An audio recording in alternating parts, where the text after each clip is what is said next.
Hello, welcome back to CHD and Me, a channel dedicated to raising awareness for congenital heart defects and the issues around them. In this episode I'll tell you a bit more about me. So, I was born with congenital heart defect called pulmonary atresia.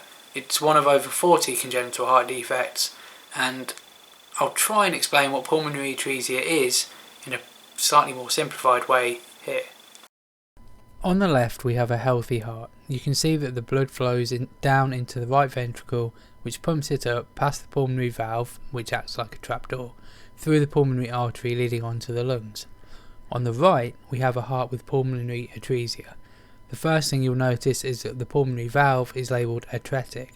This means it's formed solidly with a small gap restricting the blood flow to the lungs. They in turn cannot oxygenise as much blood, which can prevent the child from breathing properly. It may also cause cyanosis, which is a bluish tinge to the skin. So one of the first things that the doctors noticed was that I had that cyanosis. I went a slight blue, and that was a pretty clear indication that something wasn't quite right. After going blue, the doctors rushed me to a specialist heart centre in Glenfield, Leicester, where I had a BT shunt and a fontan to reroute the blood around the pulmonary artery and to keep it flowing into the lungs. They told my parents that due to this condition, this defect rather, that I wouldn't live a normal life, that I wouldn't have a normal life. I'd be too restricted. But as far as I'm aware, my life's pretty normal. It's nothing special, but it's pretty normal. I've got a car, I've got a job, family, friends. That's pretty normal, isn't it?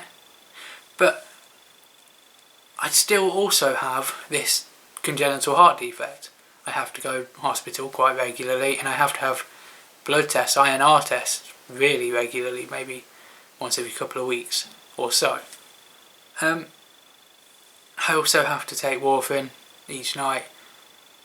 But aside from that, it seems pretty normal. I do realise though just how lucky I am. I know that there are a lot of people with congenital heart defects that are restricted in more ways than I am. They have to have major surgery, or they may have major surgery coming up. They may need it again in the future, where I haven't had major surgery myself since I was a baby. And as far as I'm aware, I won't need it anytime soon either. You watch that change and I've said that. So I do consider myself lucky.